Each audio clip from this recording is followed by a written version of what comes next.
Thank you for viewing this presentation of Cornerstone Financial Network. Membership has its rewards. Let's explore the new model for building a superior financial services firm. First, we need to examine a few cold, hard facts. Career agency head success rates aren't very good. Among the major managerial type companies, 1/3 of the new agency appointments have failed within 3 years. And among the pure general agency companies, that number is 1/2. Now, these are appointments where supposedly competent, skilled managers are being placed. And it should be noted that capital for the operation of the agency is usually being provided by the company during those first 3 years, even in startup situations. Most everyone agrees that these failures can sometimes be attributed to the lack of skills. But more commonly, it's the failure to adequately deploy those skills.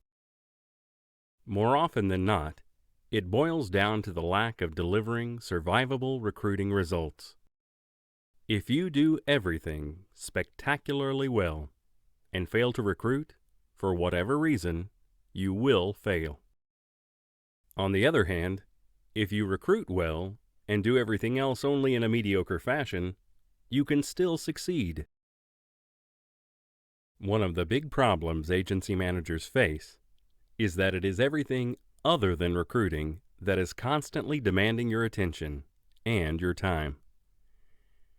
It's quite the paradox that the one thing that isn't competing for your attention is also the one thing that will absolutely cause you to fail. Problem number 2, the new advisor failure rate. The failure rate for new advisors in terms of the 4-year retention stats is even worse, much worse in fact. According to Gamma's EMC Task Force report from a few years ago, 89% of the new advisor appointments have failed at the end of 4 years. And just this year, Gamma has announced a new effort to combat what they say is an 87% failure rate. Even the traditional LIMRA rate of 83%, although better, is still appalling. Question: is it just possible that the agency head failure rate has some correlation to the advisor failure rate? In your role as a manager today, who do you recruit? Experienced or inexperienced? If we're talking any measure of quality, experienced advisors are already stable in their career. They are a proven commodity. They're plug and play in most cases. They require little training. They're productive right away. And although you usually have to give up a few points to get them, they're a variable expense. Recruiting the inexperienced, however, is a completely different proposition entirely. There is an astronomical turnover rate, as we have just examined. The inexperienced require a massive time investment, a massive amount of training. They are expensive given all that is invested into them as a group. They generally have a lower overall average productivity, and it's an upfront expense. So by comparison, recruiting the experienced is easy, where recruiting the brand new inexperienced is hard. As a matter of fact, the expense of developing brand new advisors, coupled with their failure rate, has caused many of the major career companies and agency heads to abandon recruiting newbies altogether. Since we as an industry aren't bringing on new advisors in meaningful numbers, we have set ourselves up for problem number 3, a dwindling pool of productive, insurance-oriented advisors. These statistics are a few years old now, but the trend has continued. So what we're left with is a supply and demand scenario, where many of the more productive advisors are selling themselves to the highest bidder. And now, as if that wasn't enough, we have the many IMOs, direct-to-advisor carriers, and independent broker-dealers competing for these same advisors, offering payouts that are very hard to match and still provide any level of support. Today, most of the managers out there take this position. But I recruit the experienced only. Besides, our firm's value added is the glue that keeps them loyal. Do they seriously mean that? Here is what a well-known agency manager confessed.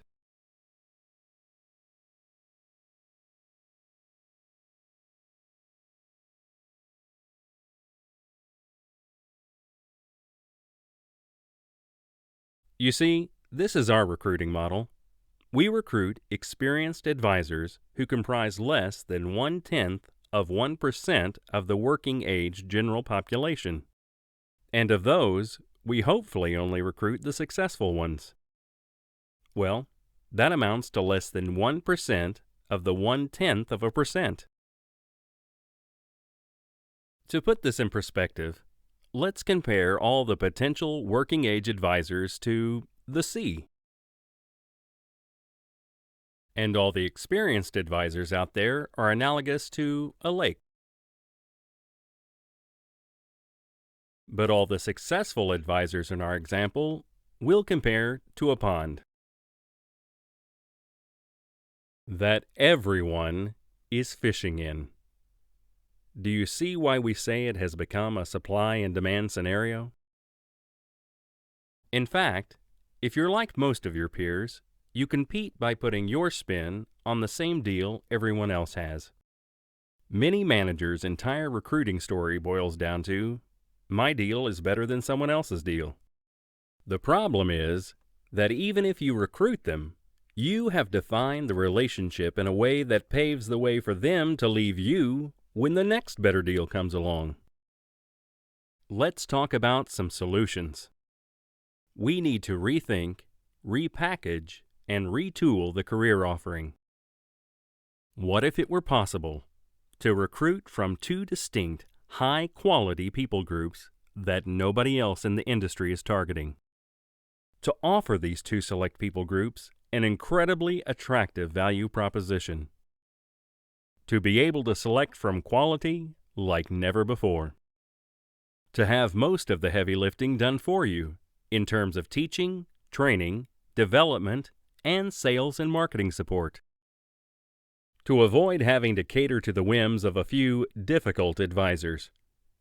To escape having to deal with those who leverage their production like a hostage. To get out of the business of doing the basics that advisors should be doing for themselves, like illustrations, for example. To get away from having to compete with the rest of the industry with the same value proposition that everyone else uses. To have a dynasty you can pass down or sell for real value. Let's examine two distinctly different value propositions. The traditional opportunity versus the cornerstone opportunity. This is the traditional value proposition that we've presented through the years. Flexible hours. Be your own boss. Unlimited income potential. This was a key point, was it not? Build residual income from past work. Own your own business. All of it sounds good so far, right? Then we disclose, hopefully, that you will be selling a product that people are reluctant to buy. In most cases, you have to find your own prospects. You have a 1 in 6 chance of merely surviving 4 years. According to the government, the median income is $46,000 per year for insurance salesperson and $67,000 per year for financial advisor. Now let's look at our model and why it's so exciting. We call it world-class practice. And at a high level, it's a firm within a firm chaired by a practicing CFP.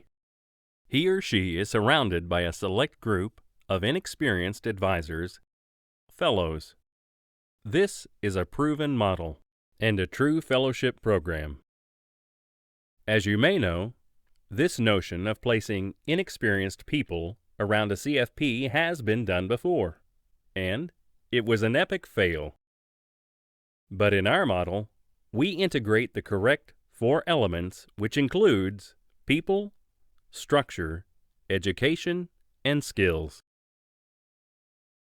World-class practice is a symbiotic relationship between our network, our managing partners, the CFPs, and the fellows, where each brings a critical component. Our managing partners bring the raw talent, the fellows. We will teach you how to attract and select the exact right ones, which is a specialized skill. And the managing partner is a supervision resource for the CFP. The network provides the structure, which is largely like a franchise, so it's plug and play.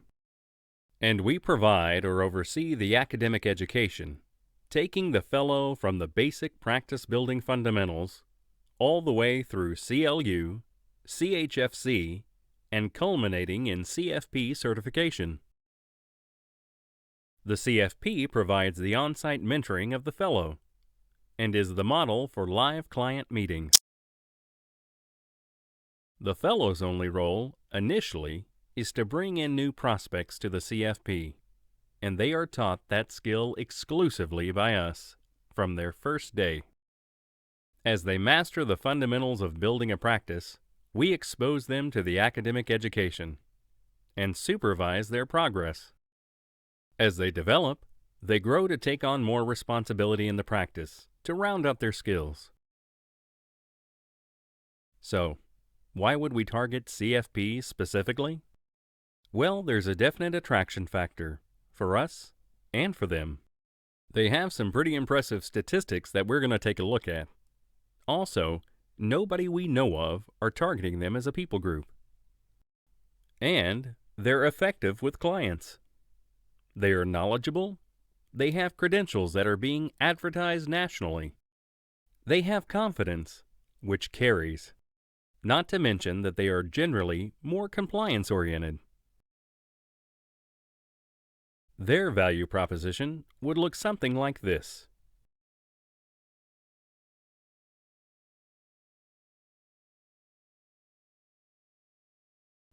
Simply stated, it will make their life easier. So where's the appeal of this value proposition to the CFP? Let's consider the big things. More money because of more clients. More freedom because of more help. More growth because of the added opportunities. And they are struggling to grow. According to the FBA's most recent survey, 2014 Drivers of Business Growth, less than half gave their business development a passing grade. Only 9% described their process as very effective. And only 25% said they exceeded their business development goals. Lauren Shadle, who is the FBA's Executive Director and CEO, concluded that most advisors are struggling to grow their businesses in a way that is directly impacting their bottom line. The bottom line is that they need us. So, who are the best candidates to be a fellow? Basically, people whom you will have to have a very strong value proposition in order to attract.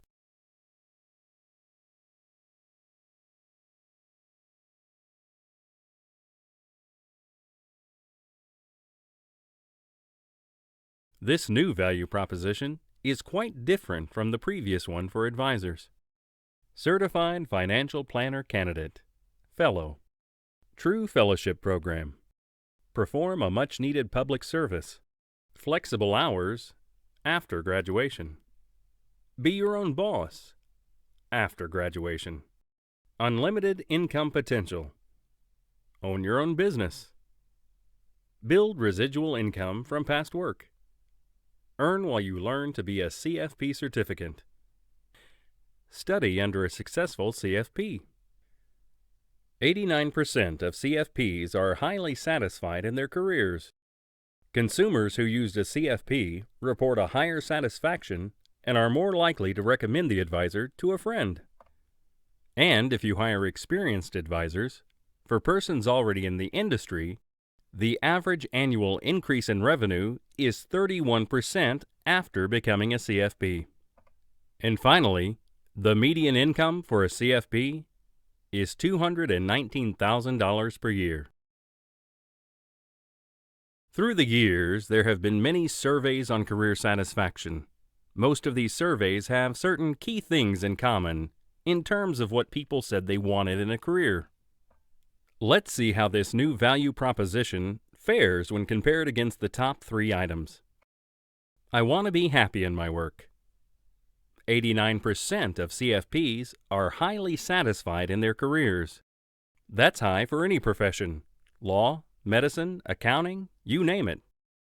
I want to be well compensated. The median income for a CFP is $219,000 per year. I want a secure environment. In our world, they can own their own business, so security is entirely within their control. Remember this diagram from before? With the right combination of structure, support, and training, you have a proven winner for the advisors, which makes a winner for the managing partners as well. If you have any questions whatsoever, please consult with your CFN member or drop us an email at info@cfnpartners.com. Thank you.